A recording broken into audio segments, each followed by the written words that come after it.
further ado, Hugh, the airport historian. That led me to the fact that it was what they called Project Baker. And if you Google that, there's 2 Project Bakers during that time period. One of them was nuclear weapons testing, which fortunately they didn't do here at Anderson. The second one was developing GCA, ground controlled approaches, and other types of controllers working the traffic. And that's what I'm still digging for, that because it unbelievably the stuff has never been declassified. I've gone as far as the chain of command as I can get, and yeah, it existed, yeah, well, we can't, it's still classified. So anyway, it must have been really interesting around here, because I think we had a few Anderson girls married some Navy guys, so you never can tell. But anyway, the whole project was for radar controlled approaches, GCAs, everything else. So the next time you're shooting an ILS, think about the fact that some of that procedures were developed right here at this airport in 1944. Very interesting. Anyway, that's the Project Baker. Banana River, that sounds like Savannah Bananas, but it was the actual Naval Air Station. The Banana River is what flows out there and makes Cape Canaveral. All right, and that was that part of it. Well, let me get back here. We're going to move into the post-war years. What happened after demobilization? The Anderson was returned to civilian control in 1945, and it got real interesting at that point, because South Carolina was set to inherit what they said $100 million worth of airport facilities across the state, and that's their list of them, the military fields that we had in South Carolina. And every time if you're flying, you look down, especially if you look down and see a triangular field, I can guarantee you that was built by the military during the Second World War. You can go down through those, all the different Army airfields that included, and it's always fascinated me flying across country to look down in a little bitty town, and a couple of miles from town, this huge airport with runways and long hard stands. I went to Greenville, Mississippi to do an air show, and when I got there, this huge ramp had broken down or parts and pieces of airliners. There was a company there that was taking them apart and parting them out, sending them all over there. And it was a huge airfield in little Greenville, Mississippi, not Greenwood, Greenville. All right, we're going to inherit this system. All right, here we go. And this is when it got interesting, because the whole thing with the civilian control, wait a minute, I'm going backwards, no wonder my mind's not working right. All right, all right, I'm technical, help. We'll edit that out. Yeah, edit that part out. The training program left the airport, and this was the editorial cartoon that came out there. It says, Anderson County post-war projects, as everybody moved into what they thought was a peace dividend, we're going to have this great time, and aviation is going to blossom, because all these pilots that were trained are going to want to fly airplanes. So we know how that turned out. This is when it got interesting. This is Dexter Martin, who was the chief of the South Carolina Aeronautics Commission. And as these airports were returned to civilian control, he proposed that all 79 of them that we had in South Carolina would be taken over by the South Carolina Aeronautics Commission.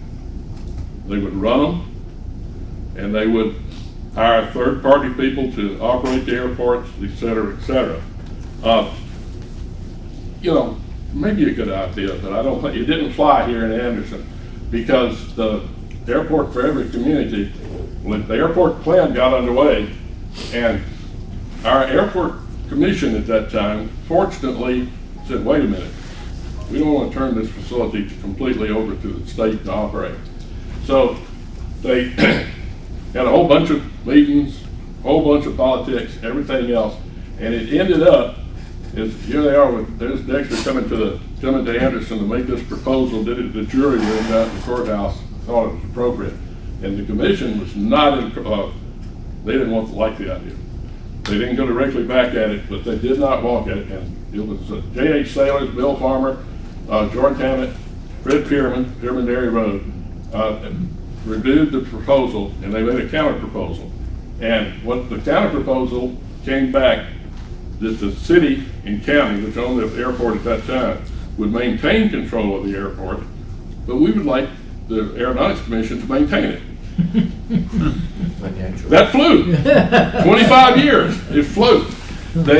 And so they ended up with the group signing an agreement with the South Carolina Aeronautics Commission, which included this service right here.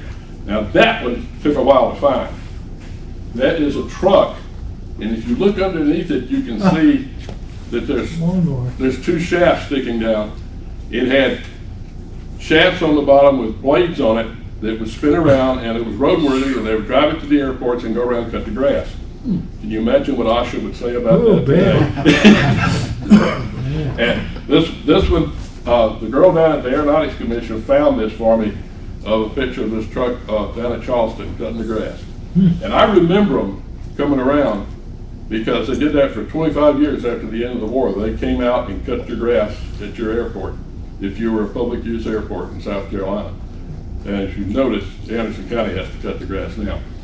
But anyway, the other thing that came up during this period of time, another genius decided that we should consolidate the Anderson, Greenville, Spartanburg Airport at Donald, it is now Donaldson, the Greenville Air Force Base. That didn't fly too well.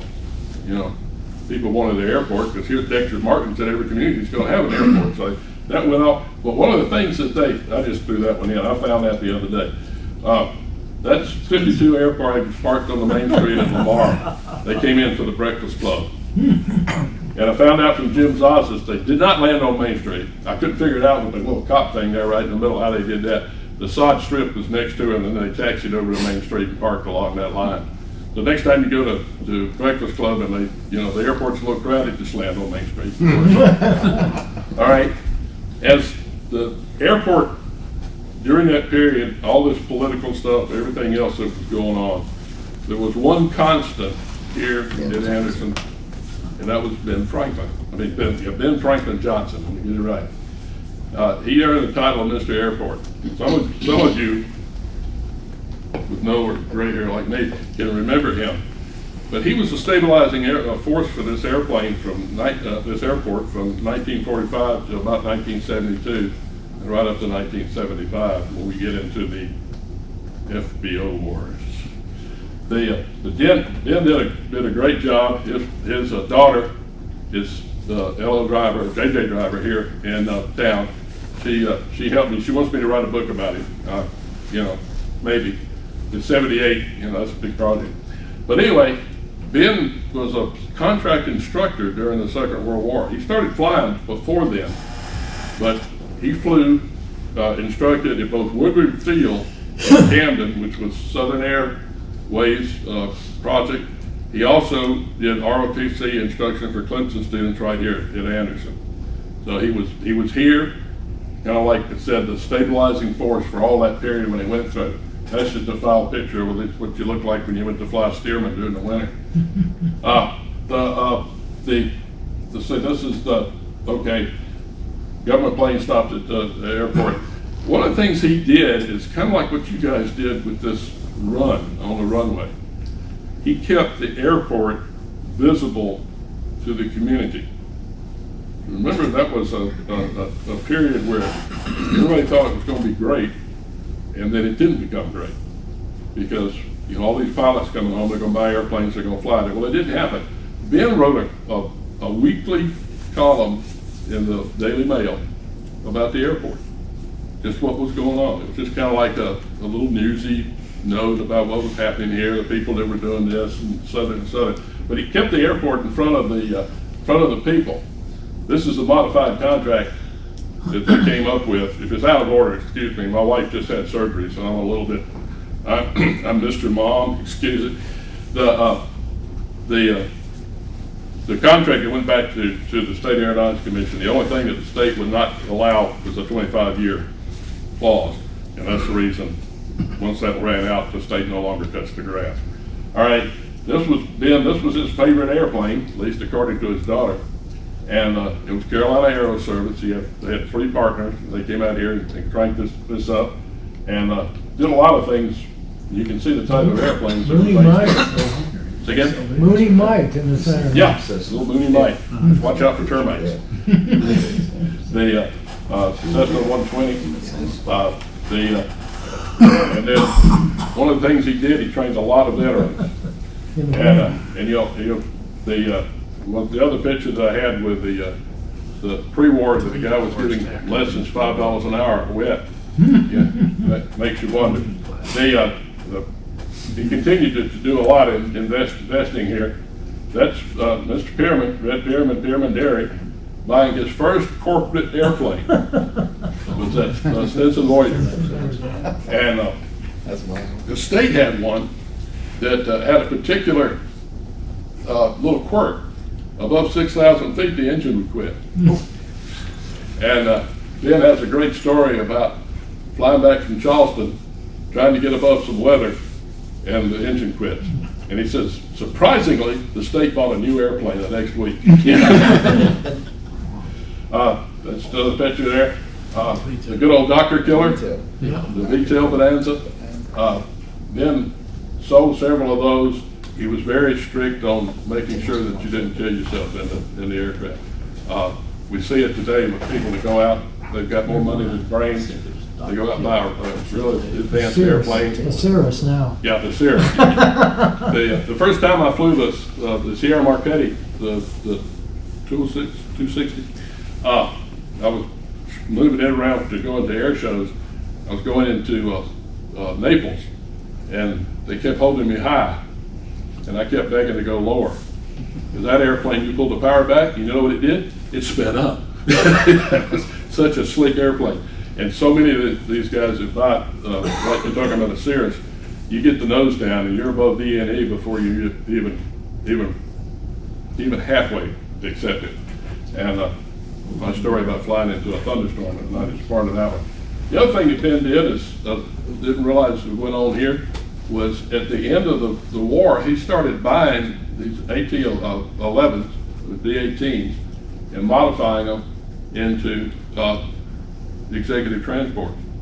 Right over there, and well, the hangar's gone now, but they did that. Again, making this airport a part of the community and making it a definitely a contributing factor. All right, GI Bill, a lot of people learned a lot of things. 35 former people, this is some of the stuff that he promoted all the time.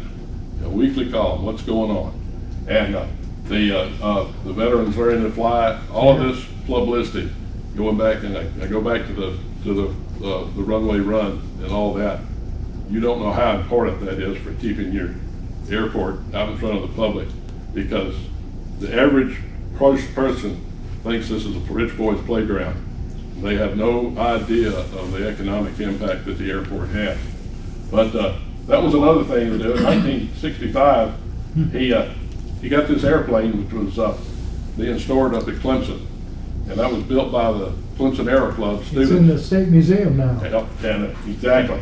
And he restored it, and there's the guys that built it, and I can't get their names. I've been researching that, trying to get the names of the guys that did it. They built the airplane, and there it is in the State Museum. They flew it one time. They trucked it over to Greenville, and somebody volunteered to fly it, and they landed it. It didn't fly it again. So it was a little underpowered. And a lot of times engineering students design something for you and it doesn't work. So, exactly. All right, the airport pays off. This is, again, the stuff, this is back in 1947, the type of articles. Unfortunately, we don't have a newspaper now, but keeping the airport in front of everything that's going on. This guy came to visit, made the newspaper with his round the world flight. Just a lot of things there, and in the end, we named one of the hangars, the Benjamin Franklin Johnson hangar out there. and his plaque for his induction into the South Carolina Aviation Hall of Fame is out here in the lobby. The next thing that has been of interest here is the parade of airlines that we had here at Anderson. And this is the people that actually flew Schedule 121 operations out of Anderson. Eastern was the first, and then we went through the other ones to the point of that. The weather station was closed during the deactivation. When we got airlines, it was reopened. And I've got some pictures of our flight service station when it first started, the weather station. The CAA returns our thing. The plan of expansion, we had Mr. Sailors and there's another one I have to look in the notes, another gentleman that was a very prominent lawyer went and lobbied the CAA to get us approved for airline service here. Yeah, Frank Watkins, there you go.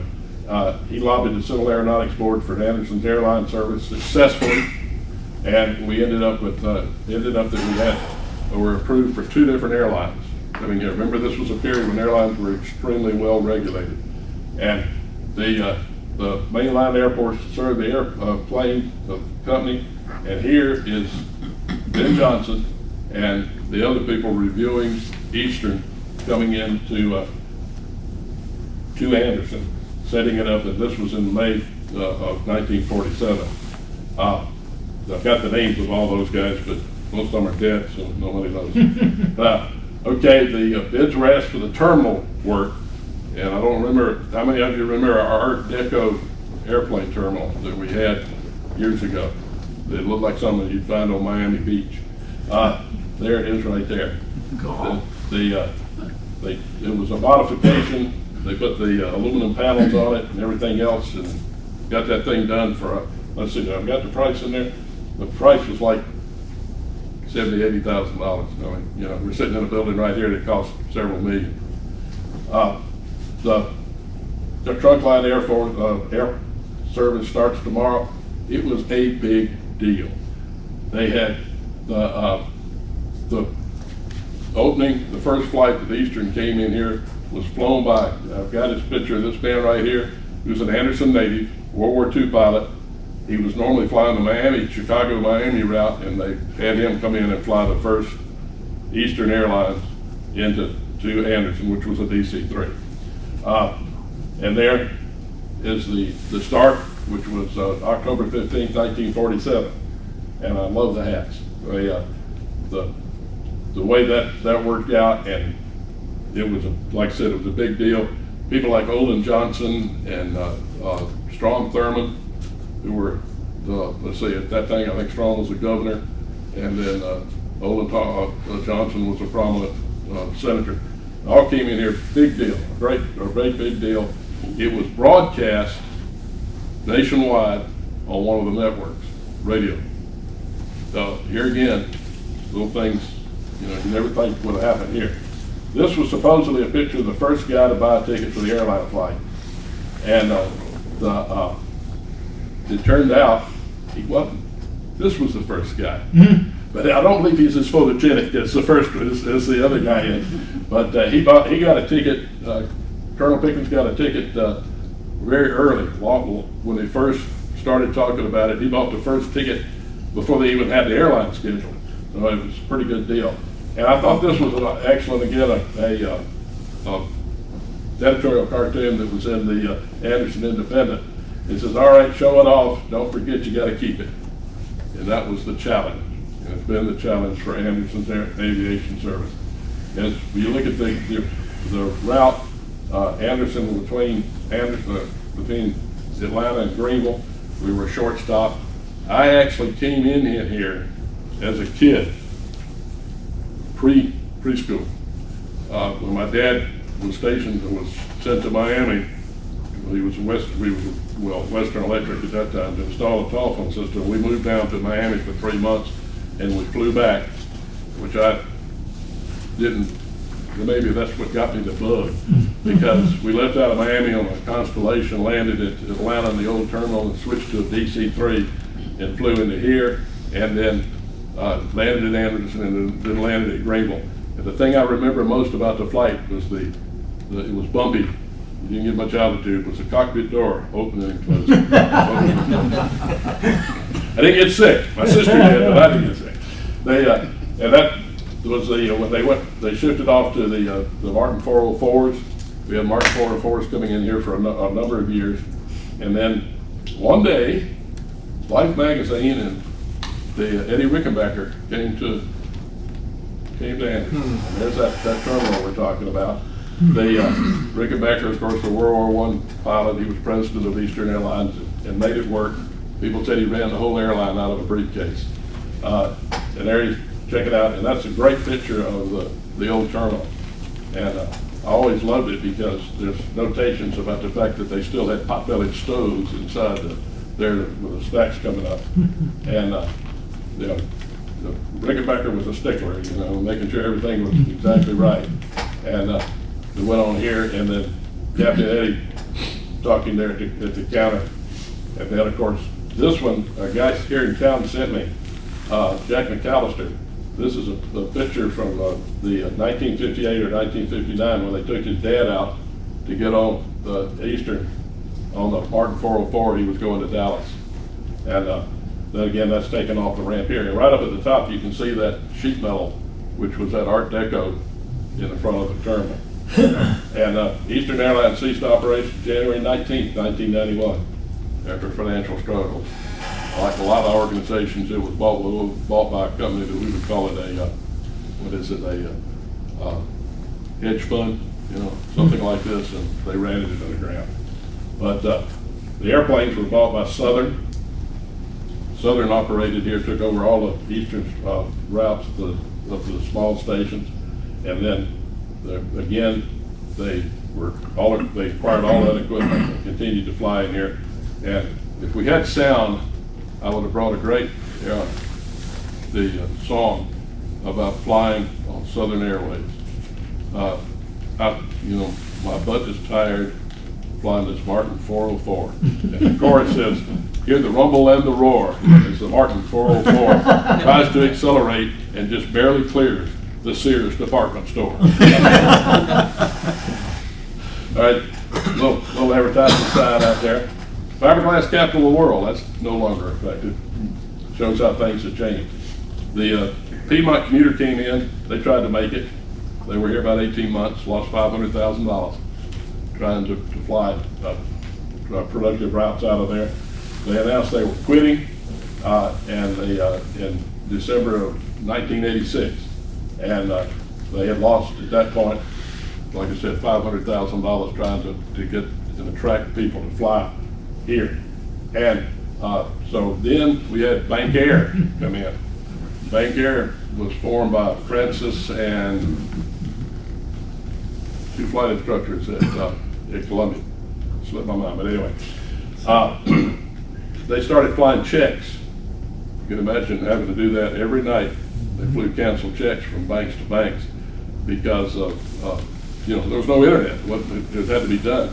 So they started out using the Navajo and ended up using the Mitsubishi Mu-2. The Navajo had a fatal accident taking off of here in Anderson. They flew to Greenville, and one of our flight service station specialists was on board the airplane. He was flying in the right seat when they took off out of Greenville and ended up crashing in the Steak and Ale parking lot. Right on the other side of 385. Yeah. I remember that. Yeah. And had 5 fatalities, but unusually, the pilot and the guy in the right seat survived. The people in the back. Usually it's the pilots that first arrive at this accident scene. All right, that's what killed our airlines when the I-85 opened, because no longer was it productive to buy a ticket from here to Greer or from here to Atlanta for the extra cost, so people just started driving to the Greenville-Spartanburg Jetport. And I've argued with the county over that. They keep telling me you've got to get an airline, and I keep telling them that, until you close I-85, it's not going to happen. The editor of the paper did a great analysis of it. It said the individuals that will, they want to fly, they're going to drive to Greer, or they can actually drive to Atlanta and save a lot of money for that little trip. Plus the fact most of the time it was turboprops and people just, you know, they didn't want to fly those. So anyway, so the next thing we've got is the rise and fall of our flight service station. How many of you remember when we had a flight service station? Yeah. You walk in, get your briefing. Well, the 100 years of flight service was 2020, and it originated from lighthouse keepers, and airports started. They were first. The guys that ran the airports were lighthouse keepers. They actually went out and lit the smudge pots, made sure the beacon was on. Even in our old airport down in where the county home, the county home was down there. Even then, we had a person from the CAA that kind of tended the airport. And so anyway, we got started in here, and it changed over from the Commerce Department, the lighthouse keepers, which was kind of under the Coast Guard, to the independent agency, which was the CAA. And there's a picture with Wilbur Wright. I guess they're looking at that DC-3, which was a hot airplane at the time. And the Aeronautics Commission changed to the FAA in 1958, and then changed from the agency to an administration in 1966. That, my friends, is our first flight service station here at Anderson. Got a really imposing structure. The picture taken in 68, 69 during the winter when we actually had a real deep snow. And you can see the antennas flying across the top. And I can't figure out exactly where the building was, because you can see the tower with the rotating beacon. I don't know if it was across the street, but I thought it was over here. But I haven't been able to find the exact footprint. And there's one of the guys, you can see that was a good amount of snow. And notice our POL facility, the good old gas pump out there. A lot of changes. All right, in November '69, here in the old flight service station, and these are some interior pictures I found of it, including that bank of teletypes. And I love the big clock on the wall. Different things that you see. And then we started it. That new one was built over here next door, and that was that addition there on the side where it, when I was out here as interim airport manager, the office was in the old flight service station. You could overlook the field, and that was a big step forward for our operations here in Atlanta. I mean, it's in Anderson, but at that time you had flight service stations all everywhere. You know, I can remember going into one at Florence, check weather, Charleston, several other places. We had one at, I think, Greenville or Spartanburg had a flight service station. But at that time, radios weren't that good, and communication wasn't that good, so you had this made a lot of difference. Well, and look where it says Anderson and the elevation on the ramp, so they could look down and see what the elevation is. Well, they're air traffic controllers. Well, they thought they were. Yeah, they thought they were. I had more than one adventure with them, especially one person I'll show you there. The new station was dedicated in September or April of 1974, and then that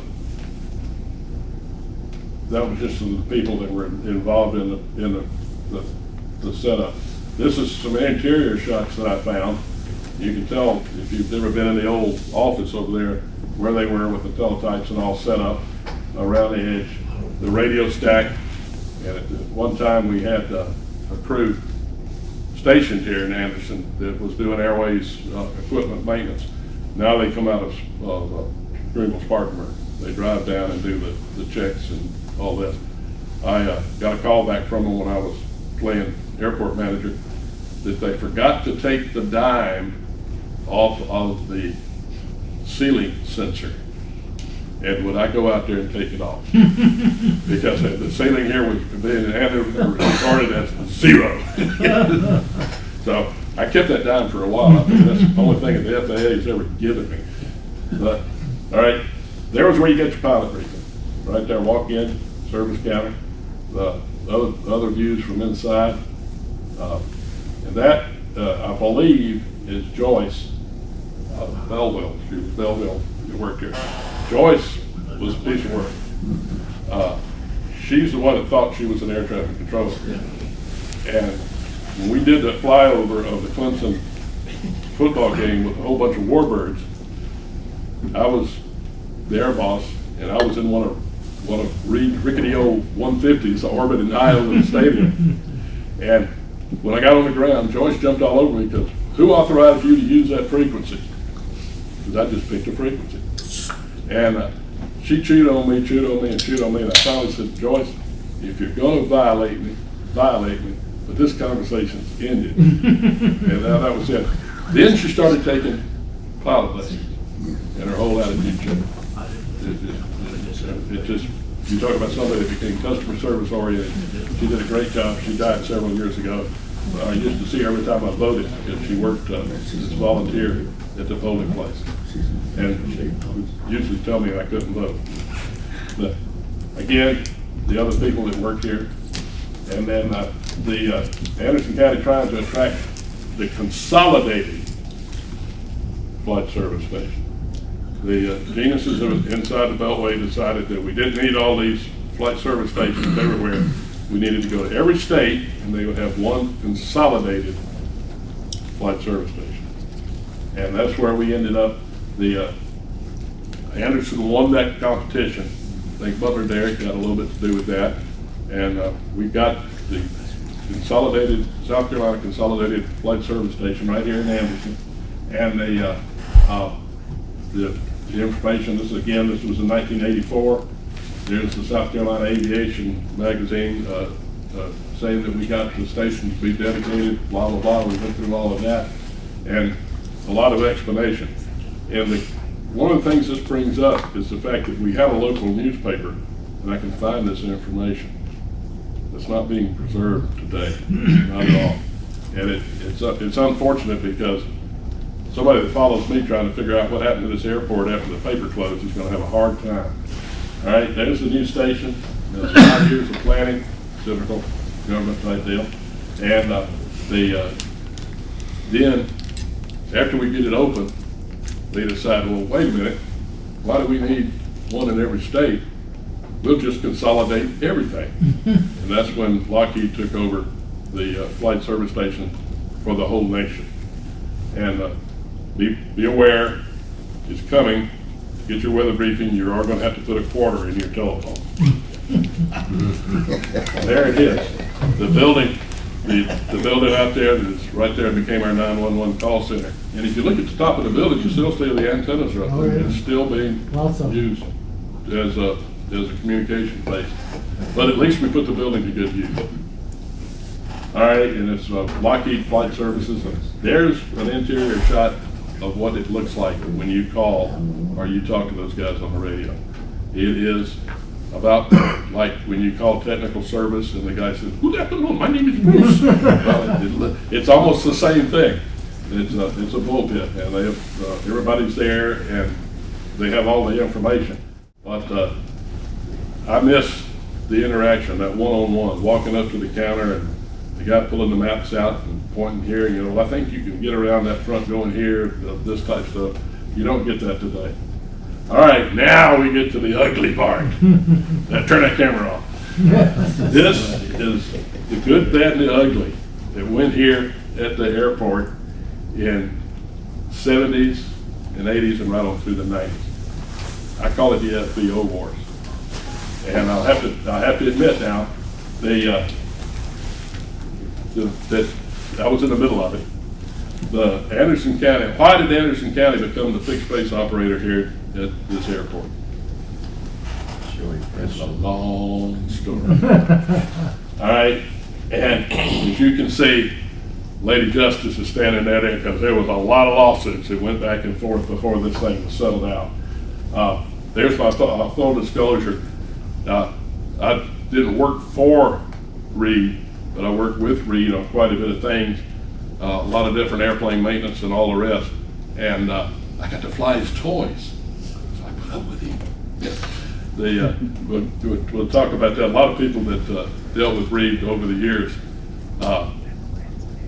well, he was hard to deal with. I was gonna say, be careful what you say. Yeah, that's right. I'm on camera. I gotta be careful what I say. Hey, but look what I got to fly. You know, this is anytime I wanted to. Okay, you ended up with 3 fixed base operators here in Anderson. You had Anderson Aviation, Bowman Aviation, and Earl White. And I think several of you went and Earl did a lot of training here. Great operation. But why did we end up with 3 FBOs? The pie is not that big at this airport, and we're trying to slice it 3 different ways. And one of the things that went down during this period of time, Reed and Jake were going head to head, and they were hiring bikini-clad flag girls out on the ramp to flag you in, trying to get you to come over and buy fuel from them. I wish I could find a picture of that. But it was humorous, but it was deadly serious because they were fighting over all of this type stuff. And what happened was Reed was up at Clemson. He was running the Clemson airport. He stepped on a few toes up there, and they finally kindly said, we're going to buy you out and send you packing. He came to Anderson. And he went to Ben Johnson, who he had worked for in the past, and he bought Anderson Aviation, or Carolina Aviation at that time, that was Ben's. He also bought the lease that was had a lot of long years going with it. Well, the airport commission at that time, they got their dander up because they didn't think he could buy the lease. So here we go. So what did they do? T.V. McCoy went to Jake Bowman and said, why don't you bring your jet maintenance operations down to Anderson? And that's one of the reasons we got the big yellow hangar.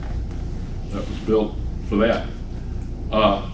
So all this infighting that was going on, it was not very pleasant.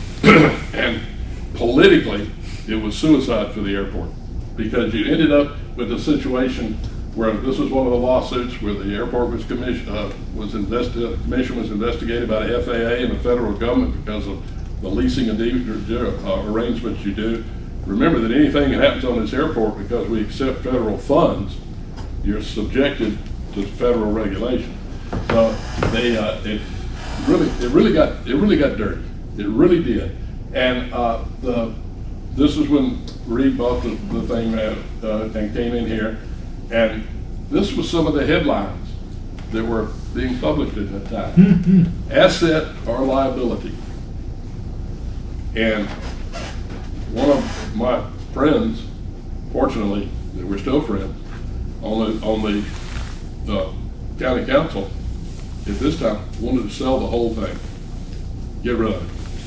It's too much trouble. They're going just all the lawsuits, everything else. Fact is, when Kathy moved, when they moved to this building, Kathy told me that there was one filing cabinet that was completely full of the legal records of all the lawsuits that went back and forth. So it was not a pleasant time. So the asset and liability that you saw was written about that continually. There was continuous stuff going on out here. FAA ruling on the airport can be expected soon. You know, the FAA coming in trying to straighten out this mess, and you know how they straighten out messes. I had a meeting in Washington about air shows back many years ago when we were killing somebody every weekend. Not spectators, but performers. You remember that period. And they had a meeting with ICAS, and I crashed the meeting. I happened to be in Washington at the time, and I said, I'm going to go. Because I was writing for one of the aviation magazines at the time, so I'm a reporter. I'm the press. I sat down in a meeting. I knew some of the people. I'd worked with them in the past. And the deputy administrator came in, sat down with us, and he says, now, you guys have got a problem. Either you solve it, or we'll solve it for you. And you know how we'll solve it. Or shut it down. And that's where the ACE program started with the aerobatic evaluators and a lot of other programs. And we the air show industry was able to basically correct that. If you don't see too many air show performers getting killed anymore, because at the time, if you wanted to fly air shows, you had to have a waiver. You went to the flight service station, to the operations inspector, and said, I want to fly air shows. What kind of airplane you fly? Okay, pitch special. Okay. How many hours you got in the airplane? Well, 200 hours. Okay, that's good. What can you do? All right. Good. Here, yeah. Sign it off. All you had to do is ask for it. So there were people out there flying air shows that really shouldn't have been. They're kind of like that V-tail Dr. Killer, same type of thing. But it went against the local deal here. It really got bad. I mean, it was this. These are just some of the articles that came out in the newspaper. Quorum stalls action on airport. I mean, it was just a mess. And public dislikes the proposal to rent hangars, and just we've got one right now with a petty sales tax. This was much worse than that. So anyway, I thought this one was good. Vindictive move. It just really became a bad type thing. And the major players in this point were T. Reed McCoy, Mel Jewell, and the other airport commissioners, and of course Reed Garrison, Jake Bowman, and Earl White was kind of stuck over on the side. He was kind of collateral damage for everything that was going on, because a lot of people wanted to go. They went down to where the old house was that he had at his base. They bought fuel for him because they didn't want to deal with the controversy going up here. Although, the girl in the bikini, did she pump the gas? I don't know. I really don't know. But anyway, and of course, the county attorney was Calhoun Pruitt, and our supervisor was Ed Moore. And it just became a clash of personalities. And here we go. Supervisor suits county attorney ruling, and it keeps going. There's Reed in one of those toys. And of course, he imported the chipmunks, and 17 of them. And Airport Pact was finally approved. Stuff started going in here. Bowman was flying his DC-3s out of here, which was great. I got to bootleg some time on the DC-4, so that was an airport bomb.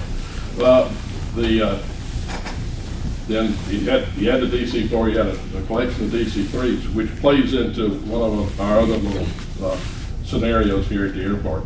And there's his son, Bo Bowman, who was talked about what they flew. His freight operation to fly anything you wanted. And there was a lot of controversy about that too. But I never found it to be true, although I did have to go help Sled move an airplane, and we'll talk about that in a minute.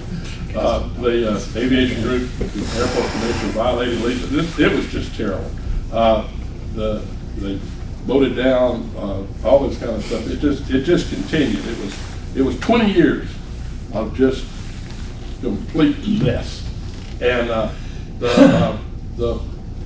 it ended up that the commission ended Jake Bowman's lease, ran him off, and we had the big hangar. What are you gonna do with it?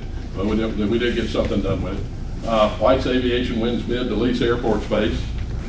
Earl was sitting there on the side, and he was able to kind of pick up the pieces. And he continued on with his Cessna Flight Center, and was quite successful as far as I could tell.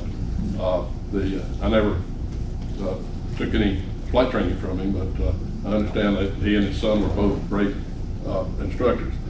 All right, and then he died, but he knew I had that picture. All right, the forum called it, everything else that went on, and expected to vote on turning over airport operations. And this is when it happened. That was in 98. The county council just got sick of it. They said, this is enough. And they canceled all the leases, and the county took over the operation of the fixed base operation. And that's the way it's been ever since, and quite frankly, it's run pretty smooth, as best I can tell. We went through a parade of airport managers, but we've gotten gotten to that point where at least all the infighting was able to stop it, and we got that done. Then the county, against a lot of people who suggested not to do this, they got in the maintenance business. And of course, Chuck, you remember that, you were right over next door. We were doing airport maintenance here on the operation. I opposed it because I felt like there was a lot of legal liability that the county did not need to be in the middle of. And as it turns out, that's what finally killed it when the county got sued for $5,000 over avionics installation. And that's what basically closed out the maintenance operation, and then it moved over to health flight, and we subcontracted that, which is probably a good thing. This was some of the other things. How much tax money are we spending at the airport? You know, under AIP regulations, the airport's supposed to be, the word is essentially self-supporting. We're not supposed to be getting any county funds. No, we're not getting any substantial county funds, but we are doing that. All right, here's one of the operations that moved in after we lost Jake. Mountain Air Cargo had a contract to maintain these aircraft for Federal Express. And Mountain Air Cargo is literally based up at Spruce Pine. They came in, they leased the hangar, and they at one time, let's see, there you go with Mountain Air Cargo, they had 45 people working here, maintaining those aircraft. The county takes steps to develop airport. This is some of the things that were happening.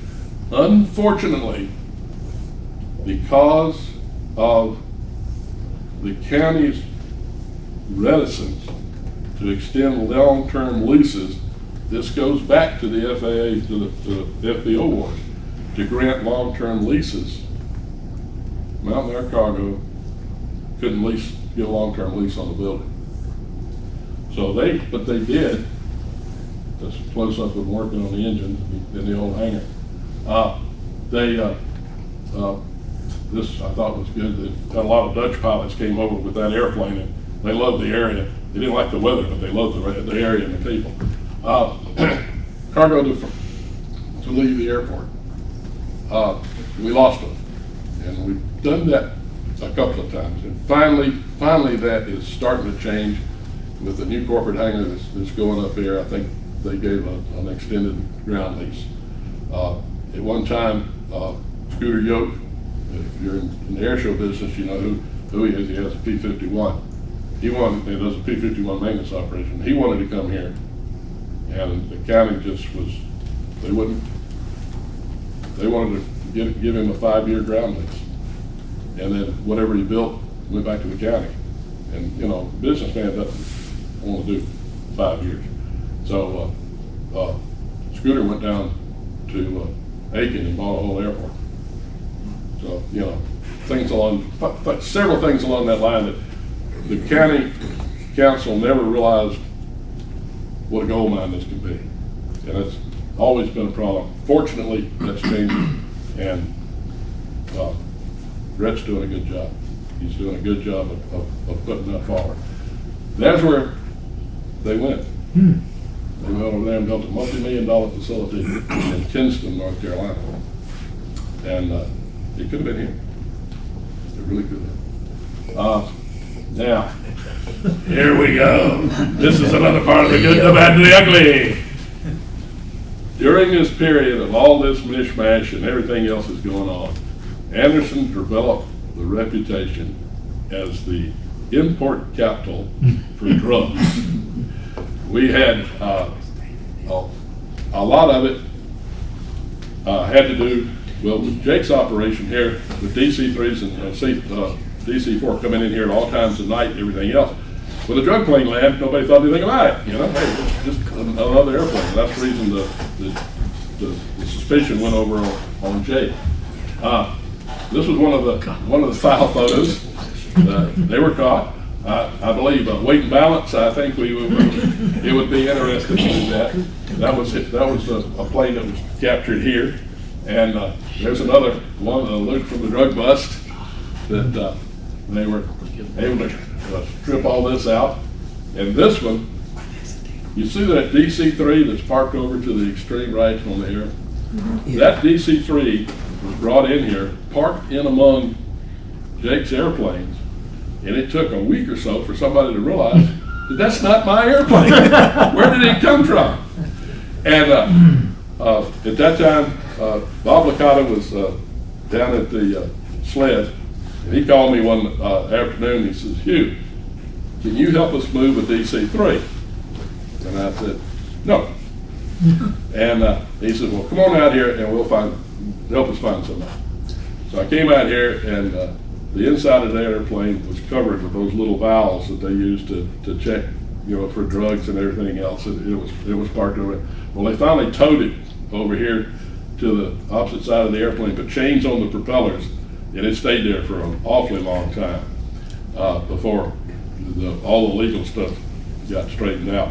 But if you wanted, of course, this was during the era where pot was the big import drug, and of course it's a lot of volume, so you used a big airplane. Now they send it up the interstate and stuffed in the inside of tires and everything else.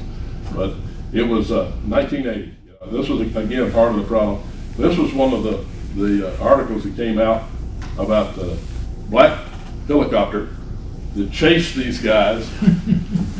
They picked them up, coming up out of the Caribbean, chased them to Anderson, and as you can see, poor Jack Bowman's got his name right out there in the middle of it. So is this going on? But the 178 pounds of cocaine confiscated at the airport. You could buy you a nice airplane with that. But a lot of this went on, and these three guys went to prison. And if you've been around Anderson for a long number of years, at one time, back in the 50s, maybe early 60s, I don't remember exactly when, we had a sheriff that went to federal prison on stolen car rings.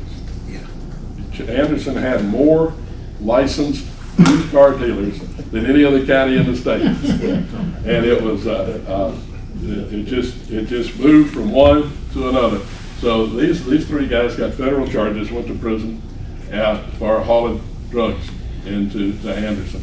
And despite the drug war, the supplies keep flowing. It really got to be another issue that was a black eye for the airport.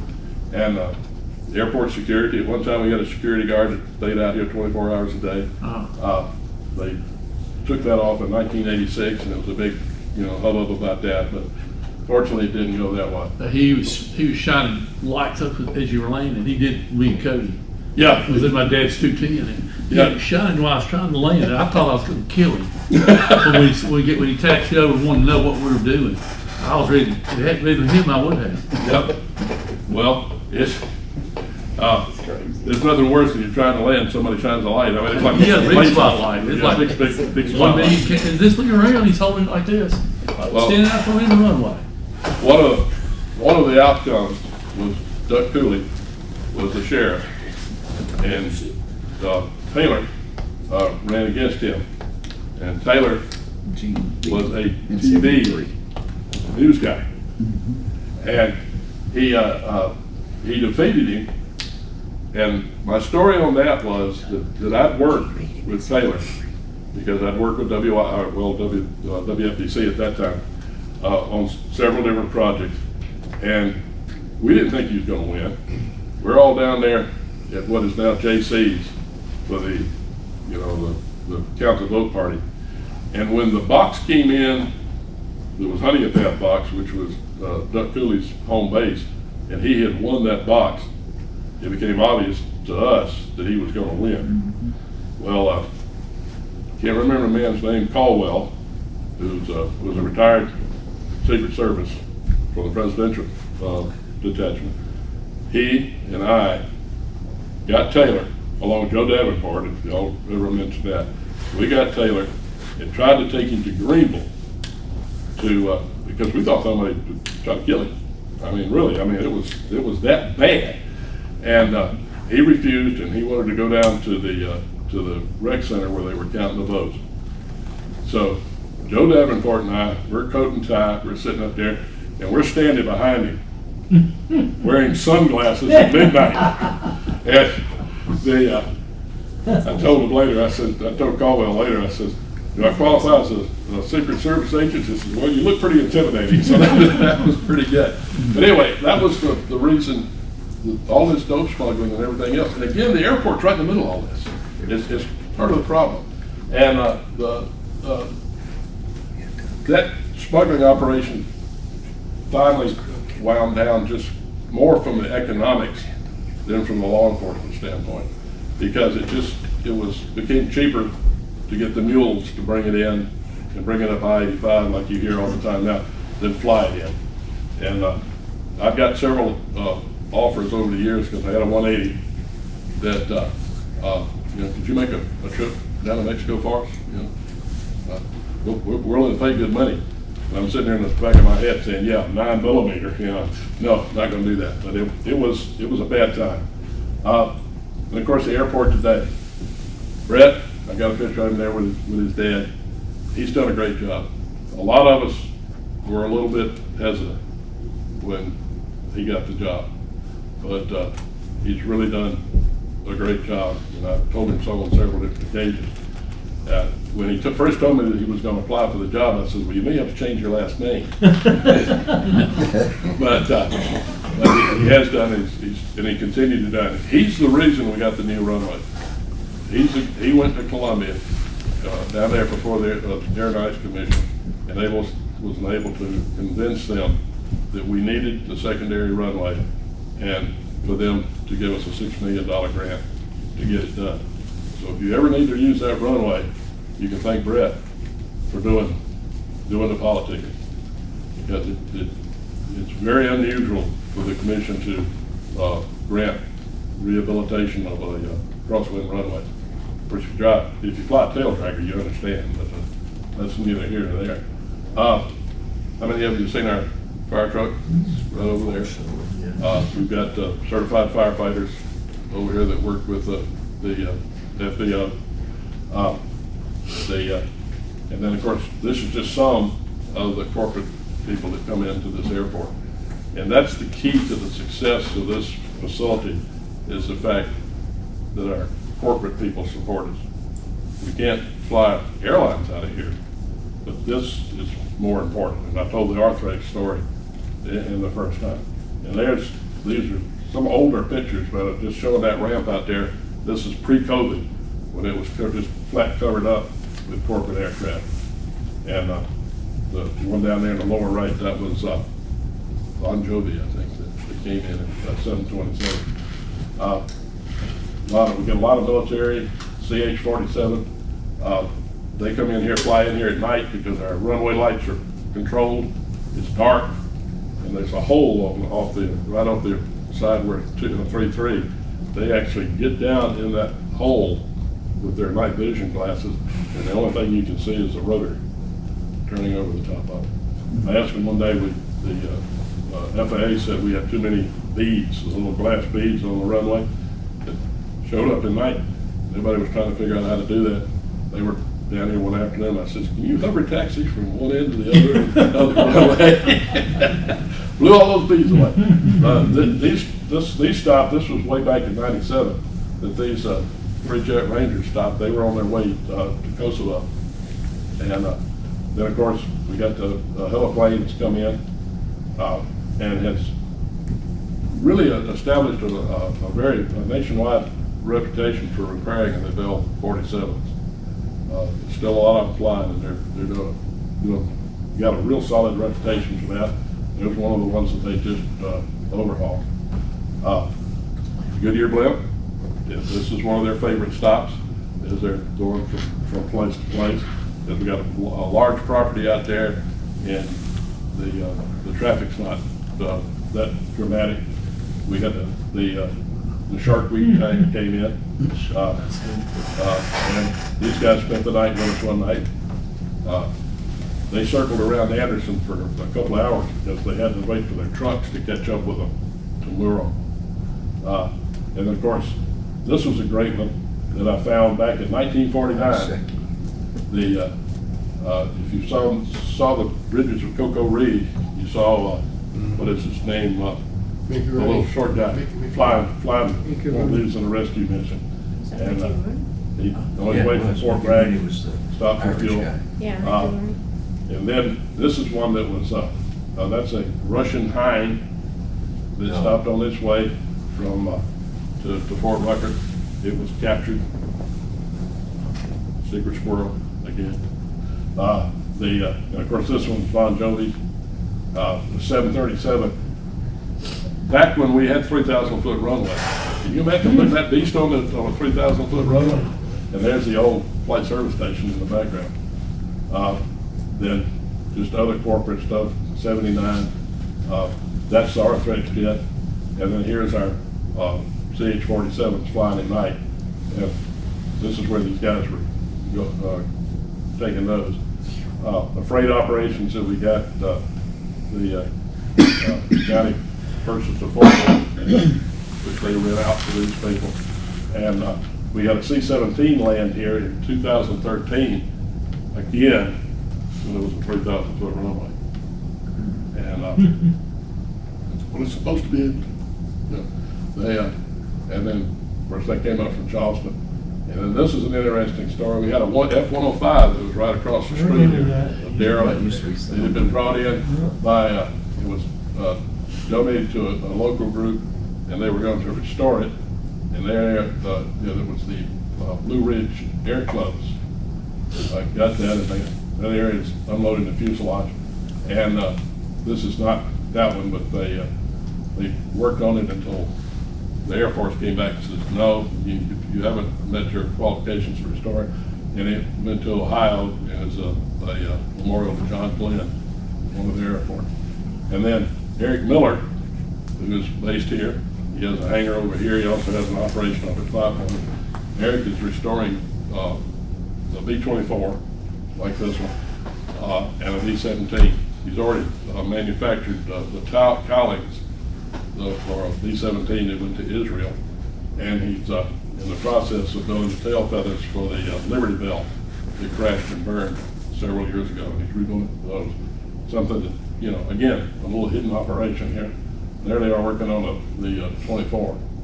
And then, of course, we got Mike Clary, who is trying to restore that O2.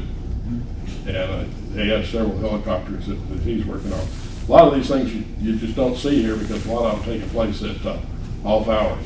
And that's just that. And then we've got the Burris's, Sarah and Jim, who operate Flying Tiger, the jump center. And they are getting an exit right over the airport. That's a static line jumper, you see the static line going back there. You guys got good body position, so we have to get them ready for that. And let's see, whoops. That was again coming in here, and that's Sarah. Sarah now jumps with the Misty Blues, which is an all-female skydiving team, and she's been going all over the country doing that. I don't know if she represents Anderson at that point, but at least we got somebody that's on the national level. Jumping Oshkosh every year. Yeah, she jumps in Oshkosh, and then of course we got flight school and Dr. Hunt, Elijah Singer to serve. who's still here. You'd be surprised how many airline pilots come to Anderson to have him do their medical. So he's got an office right over there. So anyway, the CAP, we're still here. There's our fire truck. And of course, those are the air shows that I've been able to document that we've had in Anderson. I love that picture. That was right when we blew the big wall of fire up. And the newspaper running got that picture. I thought that was a perfect picture. It's like, wow. And then again, going back to, this is some of the stuff that's just left over here that I didn't do that. Snowbirds want to come back. They love Anderson. They love Louis.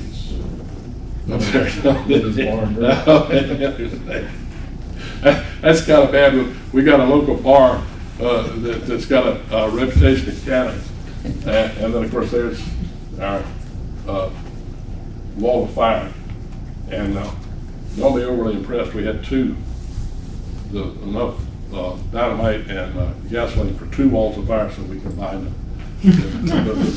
And the little guys you see sitting out there are both Anderson natives who were JTACs, joined their terminal air traffic controllers for the Air Force. And they came down just because they wanted to. It set up out there in the field. And there was when the Canadians called up from one of our air shows and said, "Hey, we're in the neighborhood. Can we drop in for your air show?" B3. Yep. Well, and then well, that of course you've seen these. A lot of these others are just I've got stuck in there because I'm out of time. But the history of Anderson, the history of our airport is a real convoluted journey from being built as an auxiliary Army B-25 base for what is now Donaldson Center, to having the United States Navy come in and take over the airport and start a clandestine school that was super secret, that actually led to ground control approaches and other radar services. Then right on through all of the controversy that we went through, and finally the airport has settled down, it's under good management, and is moving forward as a major asset for our community. And I'll add one thing for Rob and you guys. This association and you, the people in this room, have made a dramatic contribution to raising the bar in the public's eye for this airport. And you're to be congratulated for that. And for one who has been in the trenches fighting to keep this airport from being turned into a mobile home park at one time and dealing with some other things, I can tell you that your mission and what you've accomplished is invaluable. Rob?